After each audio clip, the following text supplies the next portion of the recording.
The coffee was already cold. She noticed it the way you notice the small things first, before the large, unbearable ones arrive and take everything else with them. The mug sat on the kitchen counter, untouched, the surface glazed over with that dull gray film that only forms after an hour of being forgotten. And yet Reeves had kissed her goodbye not 20 minutes ago. She had heard the door close. She had felt his lips against her temple, warm, deliberate, and so perfectly placed that she had registered it the way she always did, as proof. But the coffee was cold. Nora set the mug in the sink and stood at the window. The street below was doing its ordinary Tuesday things. She watched it without seeing it. Then she put on her coat and went to work, and did not think about the coffee again. That was the first thread. She did not pull it. She and Reeves had been together for 3 years and 4 months. She knew this the way she knew her own handwriting. Without effort, simply as a fact that belonged to her. They had met at a dinner party hosted by her closest friend, Kara. Kara's apartment, Kara's mismatched chairs, Kara's candles burning down to their necks. Kara, who had been her person since they were 19 years old and catastrophically lost in adjacent ways. Kara, who called every Sunday.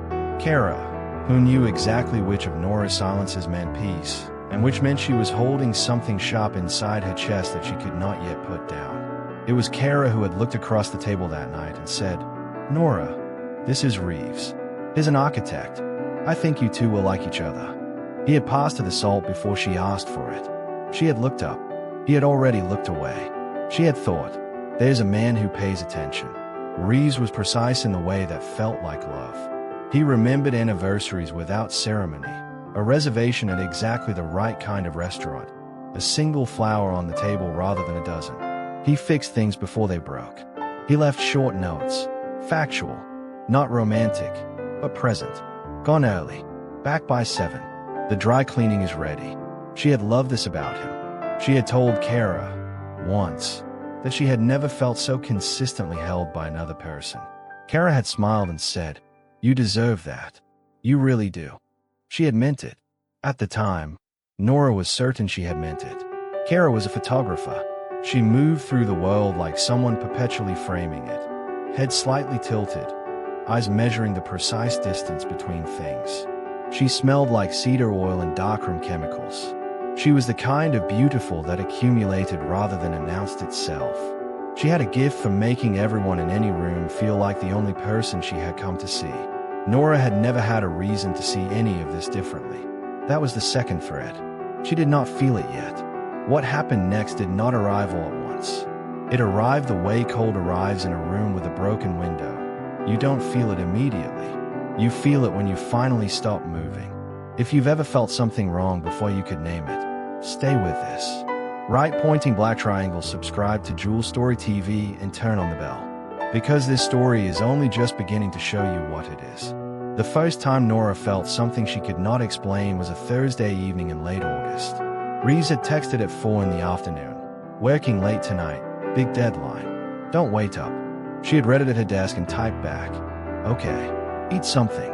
She had stayed at her own studio until 8, stopped at the market on her way home, cooked for one, and gone to bed before he returned. The next morning he had kissed her goodbye at 7:15, exactly as always.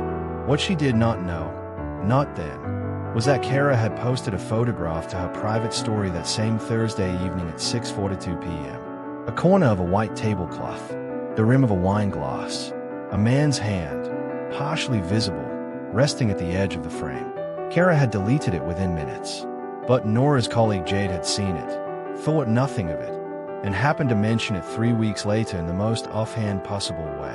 "Oh, your Reeves has the same watch as someone in Kara's photo from a few weeks back," Jade said, turning back to her screen before the sentence had fully landed.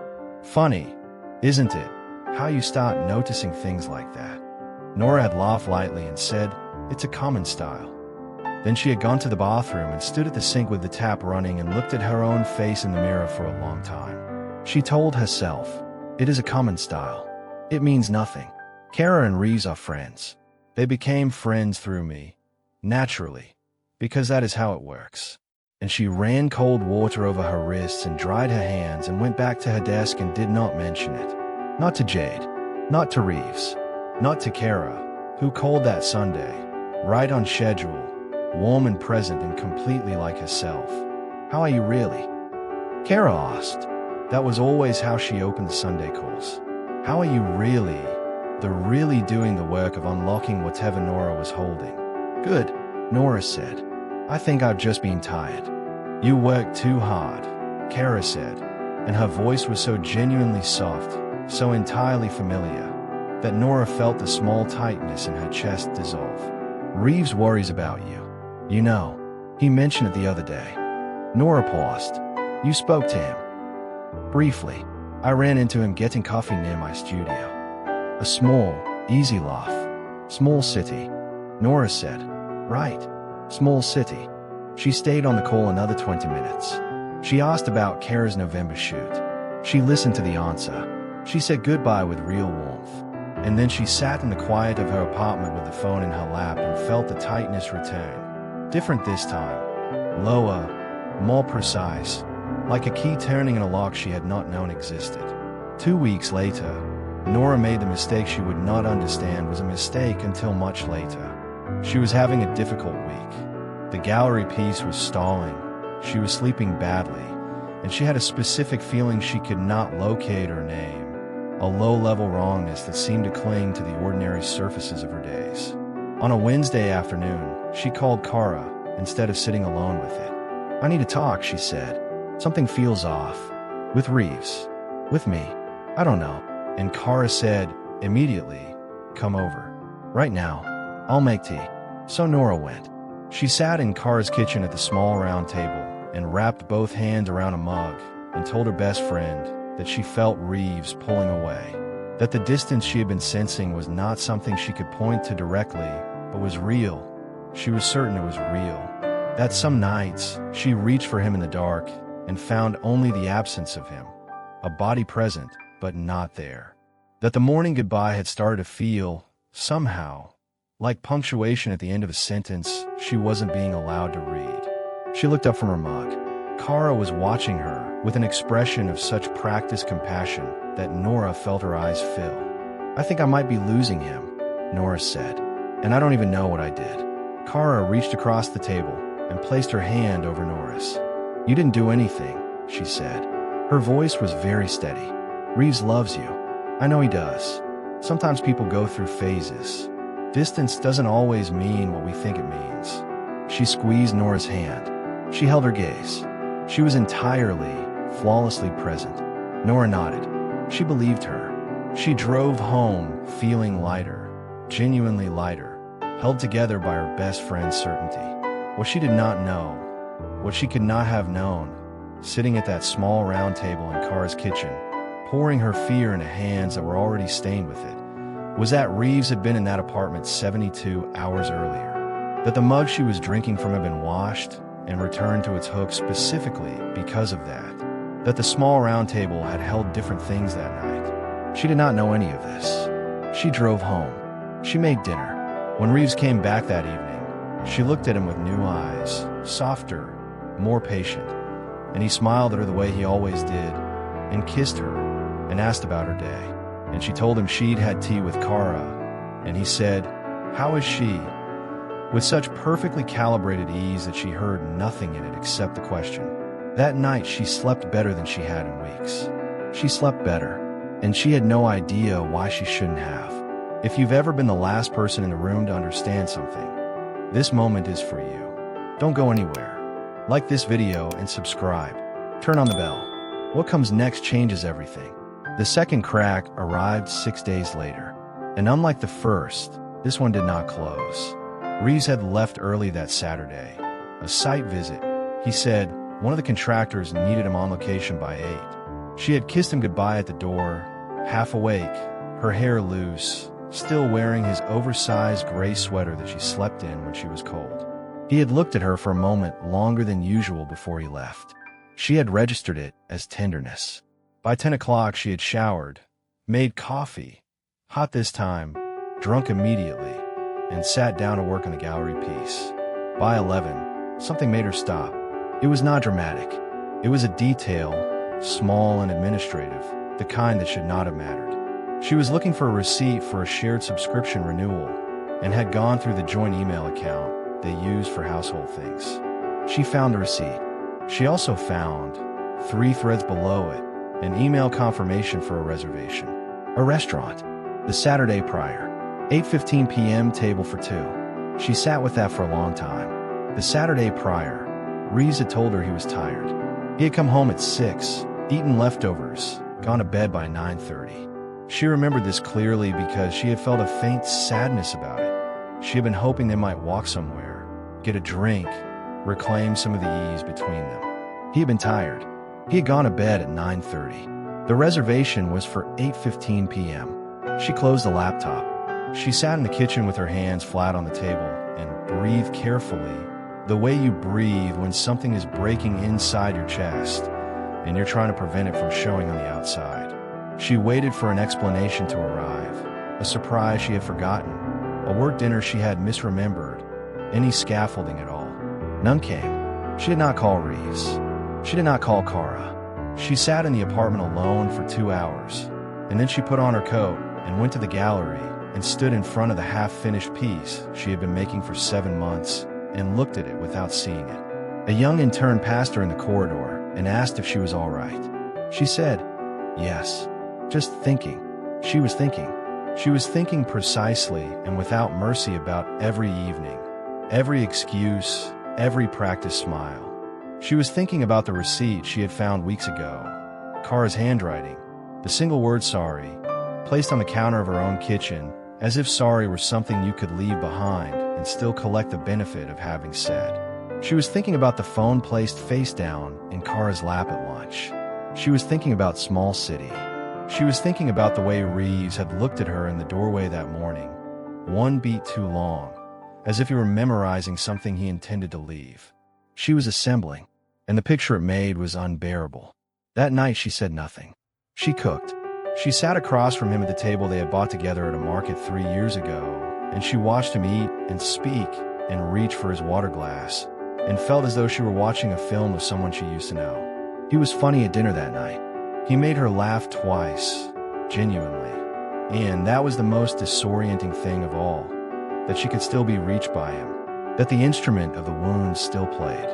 She laughed, and hated herself for it, and went to bed, and lay awake until 2 a.m. She found out completely on a Wednesday, not because she had planned it, not because she had followed anyone or arranged anything. She found out because of Kara's coat, dark green wool with brass buttons, distinctive, left at the apartment after dinner weeks prior. She had a meeting near Kara's studio that afternoon and put the coat in a bag and carried it across the city. The meeting ended early. She texted Kara, finishing up, bringing your coat by.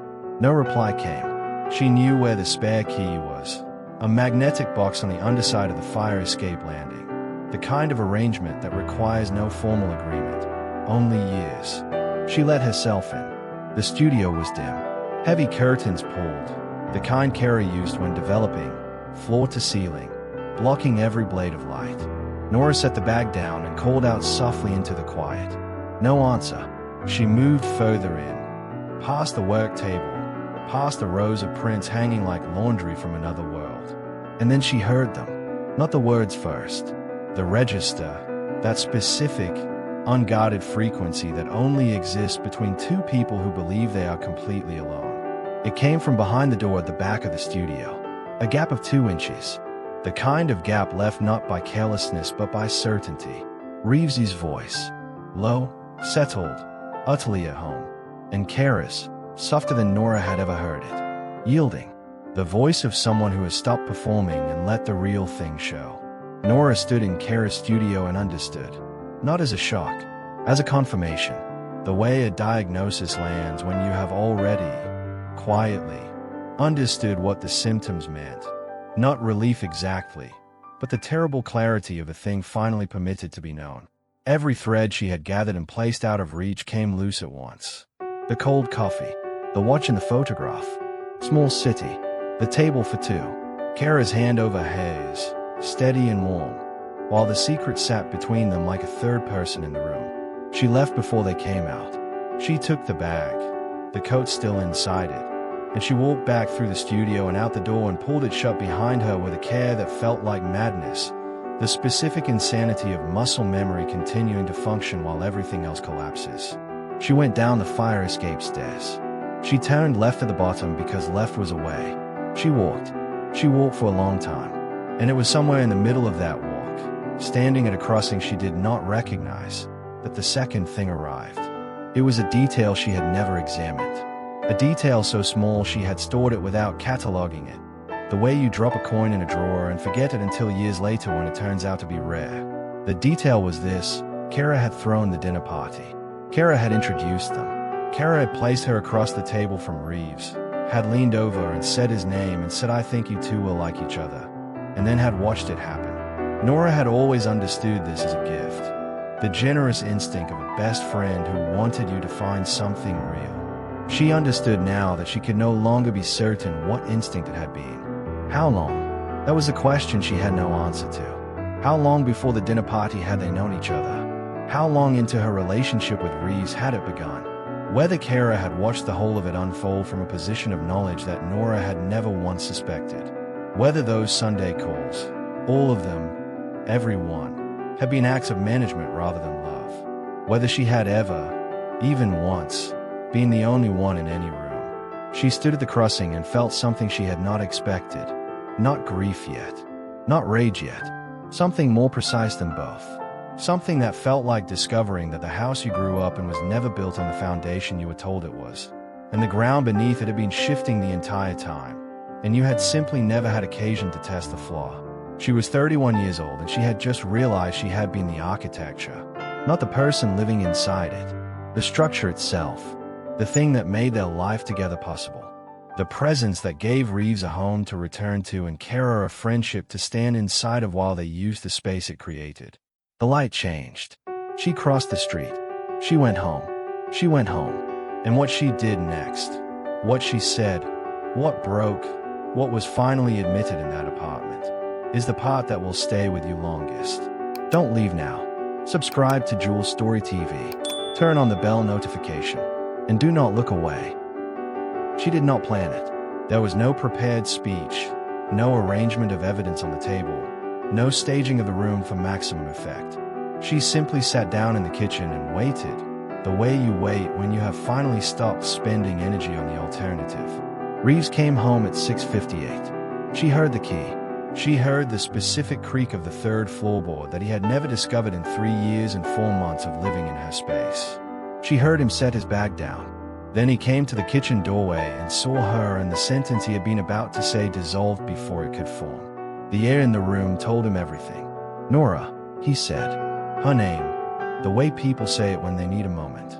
She looked at him. She looked carefully and with total attention. The way she would look at a piece of work, searching for where the integrity had failed, which joint had not been built to hold what it was asked to carry. "The restaurant," she said. "Last Saturday. Table for 2 at 8:15. You were in bed by 9:30. She watched him decide, in real time, which version of himself to send into the room.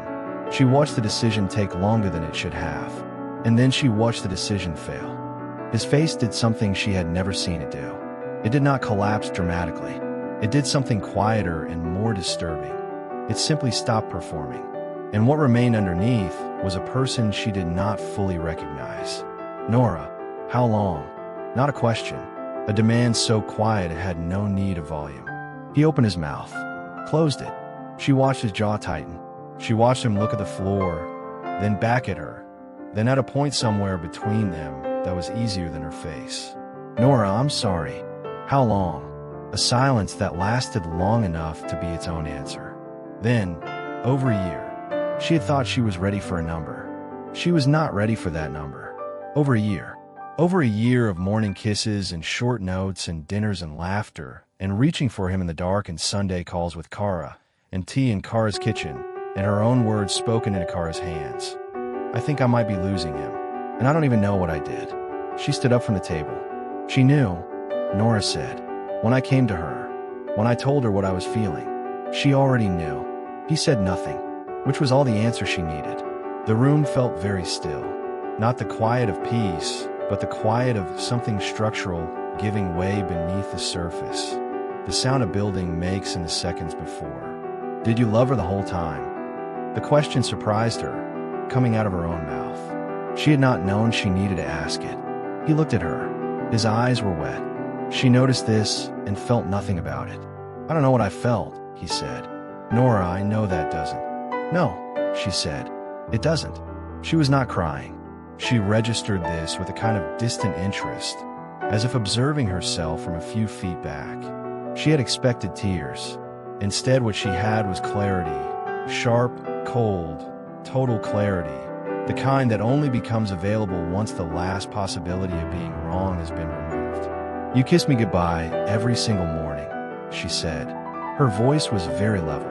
Every morning, while this was happening, for over a year. You kissed me goodbye and got in your car and... She stopped.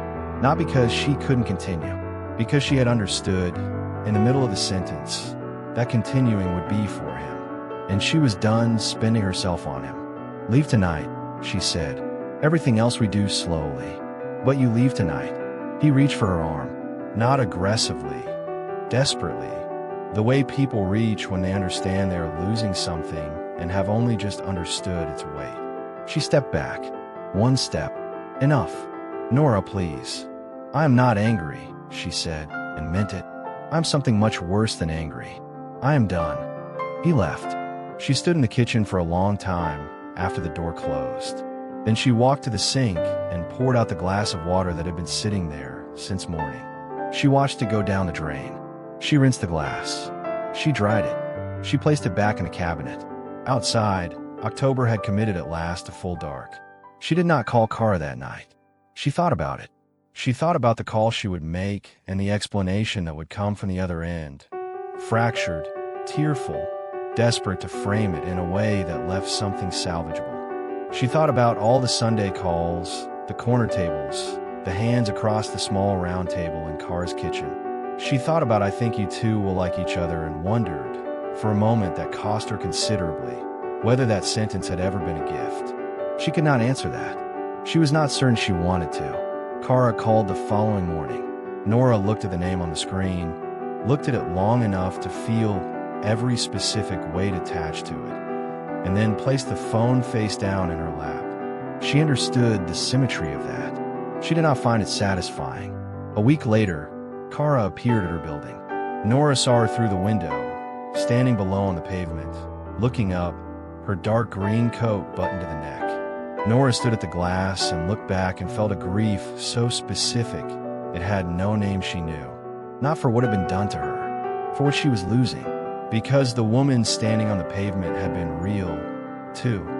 At least some version of her had been real, had been the person Nora believed she was. And now Nora would never be able to locate with certainty where the real ended and the management began. That was the thing about this kind of betrayal.